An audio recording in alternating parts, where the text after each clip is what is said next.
Hello you guys, welcome to my channel. Like and subscribe.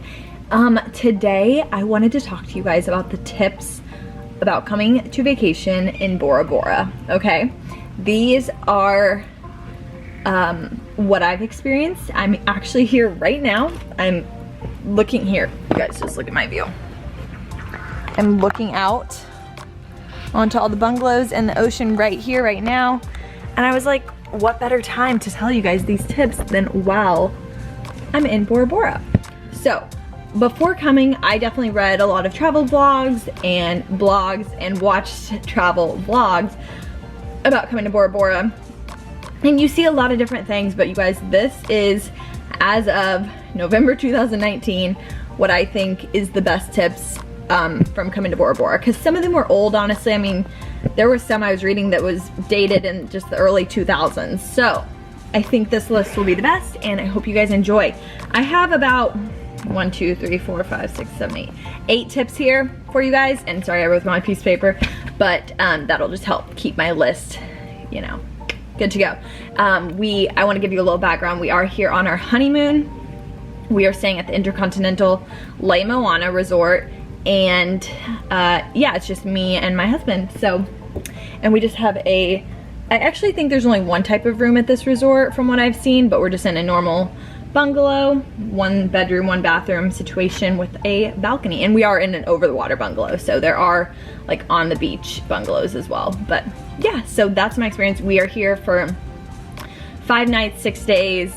So yeah, and it is November, so I want to make that clear too, which November is kind of the beginning of rainy season, I guess you would say, or how they say it, and it's definitely like a not as popular sorry, there's people out there, not as popular time to come, but people have started to realize that it is a good time to come because it's a little bit cheaper and it's not as crowded. So like, it is kind of becoming a more popular time to come, and I love it because back home it's cold, so it's a great place to warm up in during the winter time where I'm from. So let's get started with all these tips. I just wanted to give you a background, but the very first tip I have is there's no need to exchange money. Okay, I read a lot of different things that said exchange money, don't exchange money, if you exchange money, do it here, do it there. Like, it was very confusing.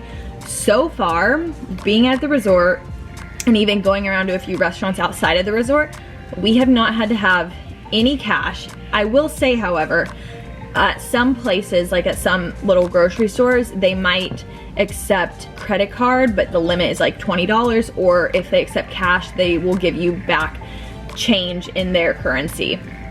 But still, no need for us to have exchanged it prior. So like on that one, I think I got like $5 in their currency back or something, which is, honestly, the currency is really cute as a souvenir, so I'm keeping it and I'm not mad about it.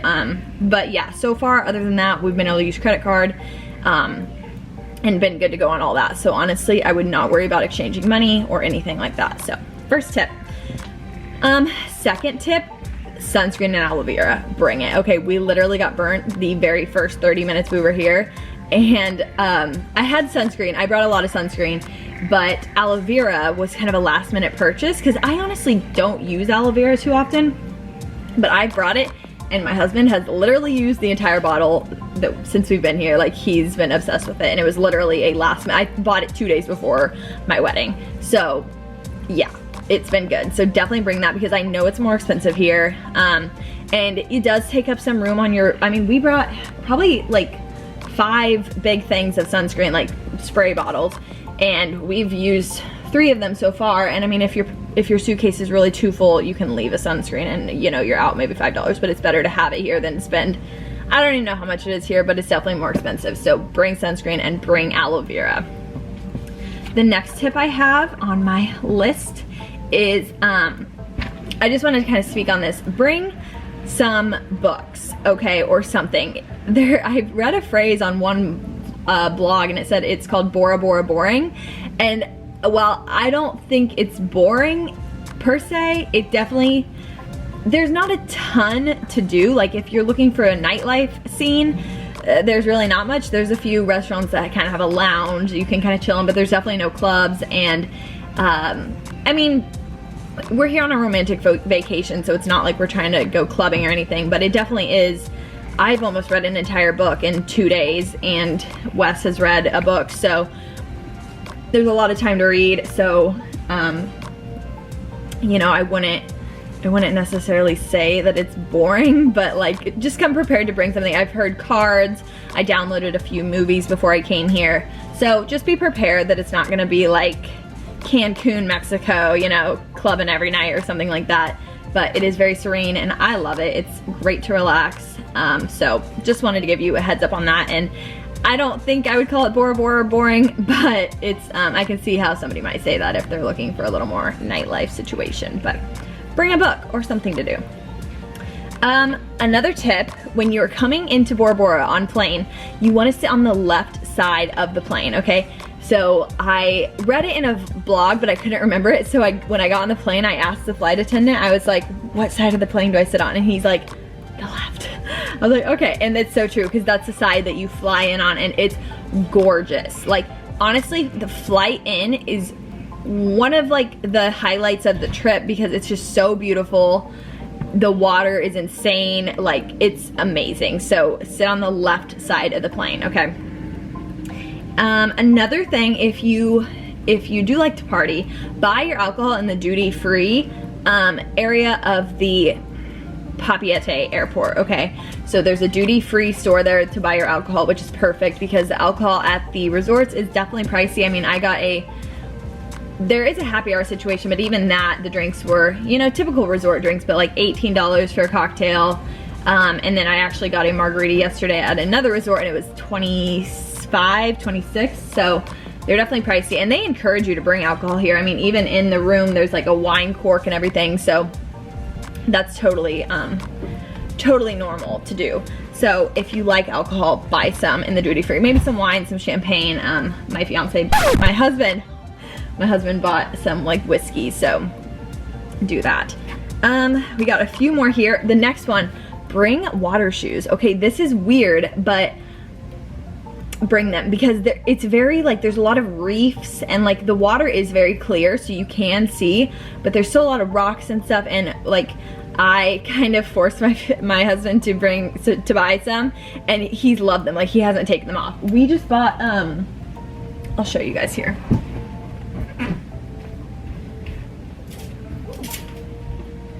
Okay, we just bought like Tevas, which have been totally fine. So they're not like nerdy water shoes, but people have definitely been wearing just those like normal water shoes that you used to wear when you were like 5. So whatever works, but these are cute to wear regardless. So, and I got like a white pair. So these are just Tevas, which have worked great. And these were like under $50 on Amazon, I believe. So bring water shoes, I'm not joking. And these you can wear later too. So it's not like you're buying a pair of water shoes and never gonna use them again. Okay, next one is expect crazy prices, but like not too crazy. We definitely came in with the intention thinking that every meal was gonna be like $30, but you definitely can do deals.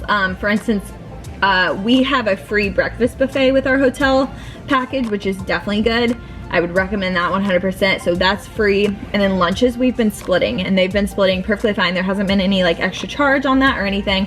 So I would recommend splitting your lunch, which is a good option. And then dinner's prices have been about, I think they range about 20 to 60 if you go really high end, but most of the places we've gone have been like 20 to 40, which I mean, I feel like it's totally reasonable. And we're getting seafood and steak at those places, or stuff like that. Like, let me think, a burger and fries at most places will be 20 to 30, which is a little pricey, but like also, I don't know, like they're expensive, but not too bad. So it's, I don't know. When you come, just expect to be paying $30 for a burger, and you know, just live with it. You only live once, and you only come here a few times maybe in your life, so just deal with it. We did bring a lot of snacks, which is good, but maybe not good because we've been eating all of them. So I would bring a few snacks on the plane with you. Maybe some granola bars have actually been good, and you could actually eat those for lunch if you want to save money, but you also gotta just enjoy it a little bit too. So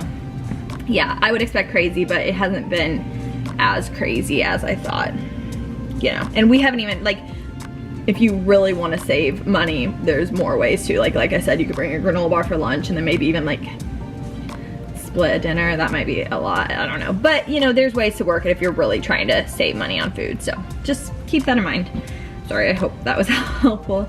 And then the last one I would say is research hotels extensively, because they're all so different. So I don't know exactly how many hotels there are, but there's like the main ones. There's like the Intercontinental hotels, there's the Hilton, there's the Four Seasons, the St. Regis, there's the Sofitel. There's definitely like a few main players in the game, and they're all a little different. Okay, so we took a tour around the island on jet ski, and we definitely noticed that like some water wasn't as blue, some was, like, and just the location is key kind of too, how like the waves come in and stuff. So definitely research, go on Instagram, look at the page, like what people have actually posted, go on TripAdvisor, because like real people can post pictures on TripAdvisor as well, and just really research it and figure out what you're wanting. Our hotel is like on the main island of Bora Bora, so we can actually go to like different restaurants and stuff, whereas for instance like the other Intercontinental is on like the surrounding land around the island, so you're kind of isolated and you'd have to take a boat to the main island if you're wanting to explore the main island of Bora Bora as well. It's kind of confusing, but just like look it up. I'm actually going to do a video on kind of the pros and cons of the two Intercontinental hotels, but definitely research it extensively to figure out where you want to go, because I even read reviews on saying like, oh, you can't swim off the bungalows here as easily because of the waves, or like stuff like that. So just really do your research and figure out what you want before you're going. And I think some hotels are even kid-free and stuff like that, so if that's what you're looking for, make sure to look into that. Honestly, I would just create like a pros and cons list basically of all of them and figure out, because you're going to Bora Bora, you want to make it amazing. So that'd be my tip on that. But I think I've talked long enough. Those are honestly my top tips. I'm gonna do a few other Bora Bora videos, like I said, one comparing the Intercontinentals. I think I'm gonna do like a restaurant review of a few of the different restaurants we've ate at.